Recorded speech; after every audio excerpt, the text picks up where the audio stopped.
All right, welcome to Engrs World. I'm your host, Emmanuel.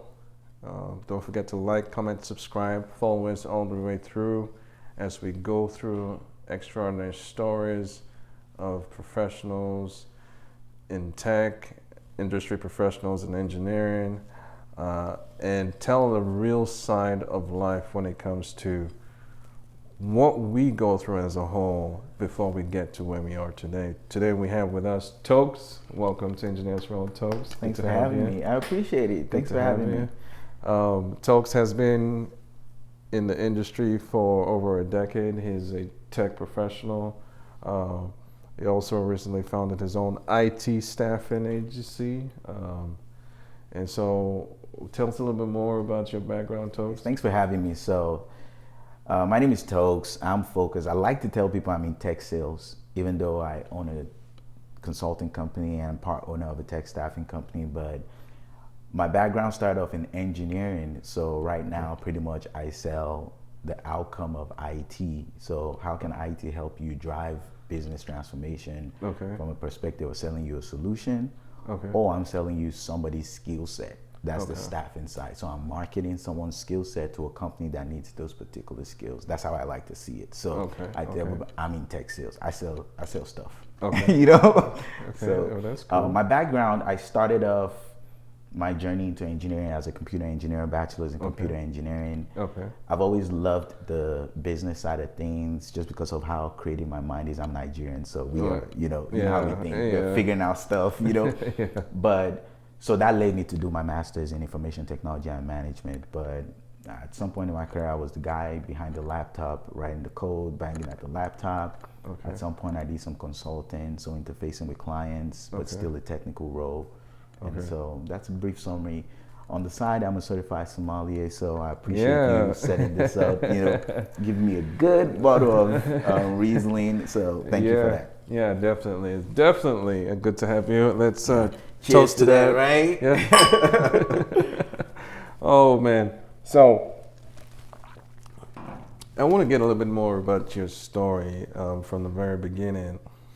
Like when it all started, what did you struggle with in high school? Oh, yeah. I struggled with a lot of things in high school. Math was a big part of it in the beginning. And but I think my struggle in math was not because I didn't have the cognitive ability to be great at math. The what ability? The mental capacity. That was a big word.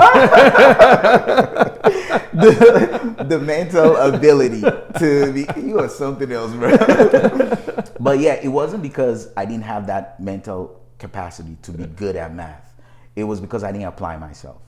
And so over time, my mom made some sacrifices to pay for some after school training through a teacher that was in my school. And that particular teacher, pretty much, I feel like what I learned the most was discipline. And then when I started applying myself, I started becoming very good at math, physics. I went from being a below average student in like what you would call a middle school to being like top 2 in my graduating class, you know, when I graduated from a performance perspective academically. So it was because I struggled with applying myself. I found somebody who could help me with that, and that is why I always appreciate teachers. You know, who could help me with that. I learned discipline. I was able to apply myself, and I became so good at math that after what you would call like a 10th grade, 11th grade, the worst I ever scored in a math was 99%. Like even when I did my SATs, I had a perfect score in math in my SATs, and I struggled. When I was in like middle school. So if anybody is struggling with it, it's not often about the fact that you can't do it. It's that are you applying yourself, or do you have little guidance? And all it takes is one teacher to really step in. And you know, if you have that, you don't quit, it becomes easier. You know, it becomes natural and it becomes a thing. Like I told the story of how for me, I had a teacher that will convert shortcuts and really important key things in math to songs. Oh, really? Until today. Wow, you still remember the songs? Oh, wow. Those songs in my head. Sometimes when I'm, you know, actually doing real work and like Sokatoa, you know, I'll be reciting the things in my head, you know, things like that. It's all it takes is is that one teacher, that right? one person, yeah. And from learning about math, one day I was standing outside, and I saw an airplane flying overhead, and I wondered to myself, I wonder how that works, right? And so with that's how I jumped into selecting aerospace engineering, and then eventually got into a specialty of aircraft structural engineering. So how did you pick your field? There's something innate in the whole concept of math and physics that resonates with the tech world, and I don't know if it's like just curiosity. For me, I started building the love for engineering, tech, the first day I saw a computer. Yeah. And so we had this guy come install a computer, like old school desktop, like big box looking stuff. Yeah. And so I got curious because after he set that whole thing up and connected to the internet, he wanted to test something out, and he asked my mom for my aunt's email address. Right. And my aunt, we're back in Nigeria, my aunt is in the US. And then he was trying to test the internet connection, and this was the days of Hotmail, AOL, those days. But it was Hotmail in Nigeria. You're showing your age at this point. Damn it. I knew I shouldn't have said that. But he did that. He sent the email, and it was like, oh, it's working. And I looked at him like, what do you mean it's working? He was like, oh, the message went through. And I was like, you just sent a message in my house in Nigeria to my aunt in the US, and you're telling me it's working, like she got it? Like you're sure she got it? He's like, yeah, it's in the sent box. He went to the Hotmail, and I was like, what kind of wizardry is this? Again, think about it. I'm Nigerian. Anything that doesn't make obvious sense, you think, oh, there's some witchcraft or wizardry behind it. I was young then, so I was like, what kind of wizardry is this? And he told me a little bit about how kind of like the internet works. I promise you, I didn't get it, but I was curious. Yeah, my dad always had this phrase that says, foreigners or magicians. Yeah, right. And he always said that because you never really know how technology is developed unless you're in it. And all of a sudden, everyone is using tech. It becomes the norm. Tech is amazing, I tell my kids, if you stand in one place and do a full 360, everything you see was made by someone in tech, an engineer or a trade skill, someone associated with tech in some way, shape, or form. People don't realize the paint on the wall, the paper you see, the doors, the fans, the mechanism behind the fans, lights, the neon, the fluorescent, the everything. Even, we started talking about how cell phones also are. I mean, it's such a wonderful thing, but people don't realize what it takes to actually make that, right? Oh, yeah. You've got such a great story. I like to also showcase how others can also emulate your story. Tell us about, potentially what people could do to become you or become something like I'll tell you one strict advice is nothing you can do to be me. You can't. But first of all, because of the kind of landscape and world we live in today, I always like to start off with, you're never too young or too old to pivot into tech. We are driving into an age where tech is gonna run pretty much how we live. When people say the Internet of Things is how literally it's really running everything, and there's a lot of back end stuff to it. But if you want to get into tech, if you're young, I think your mind is fresh. It's a little bit more about the discipline, paying attention, and not listening to the noise around you.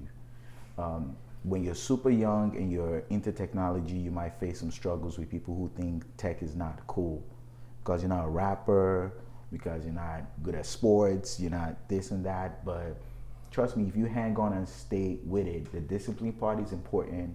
You have to be curious in mind.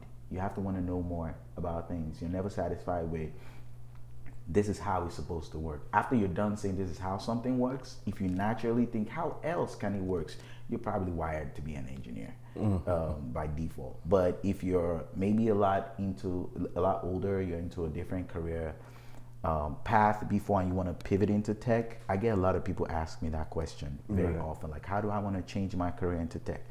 First of all, understand that it's a journey. Okay, you're not gonna come in and just suddenly figure out how the cloud works without you even understanding certain little back-end coding. Right. You're not gonna come in and just be a network engineer without understanding a little bitty syntax or command line codes that you have to write. So you have to understand it's a journey. Right. You have to be ready not to take the shortcut.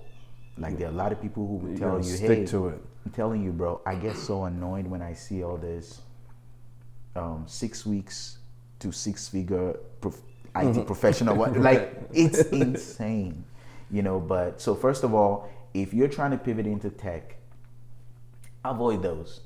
It's not going to take you 6 weeks, but it's a journey. You can start the journey somewhere and get to a point where you get comfortable to get a good enough job to get into the space so you can actually have hands-on experience. That's number one. Don't take shortcuts.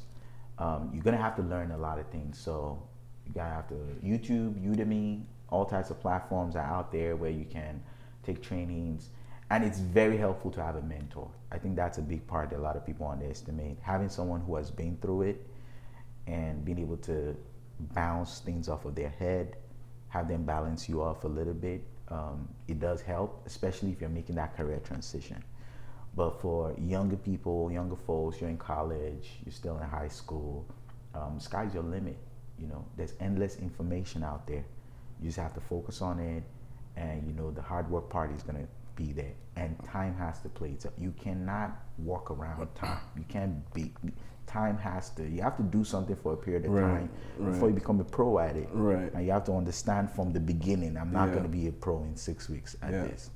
Oh wow, that was such a great story, and thank you so much, Toks, for telling us your side of the story, the realness of it, all the details, what you've been through, how you got there. And with that, everybody, I would like everyone to know, you know, as we're going through, determination is a must. Yeah. You must stick through it, and you can do it.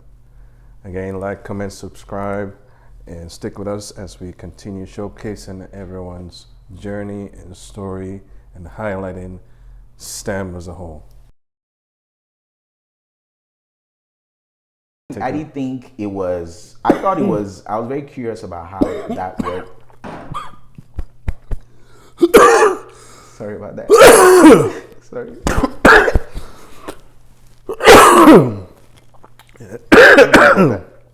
Don't drink the water. Don't drink the wine, rather. Because of the gas intensity. Sorry.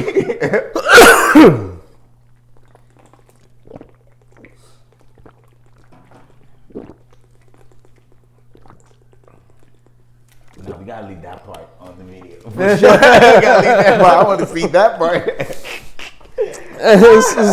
This story got so good. So I'll just blend in it in conversation so we just look like. Let me know when you The bloopers. Woo! Okay, so you good? Okay, so I'll just continue as if I was talking, right? Okay.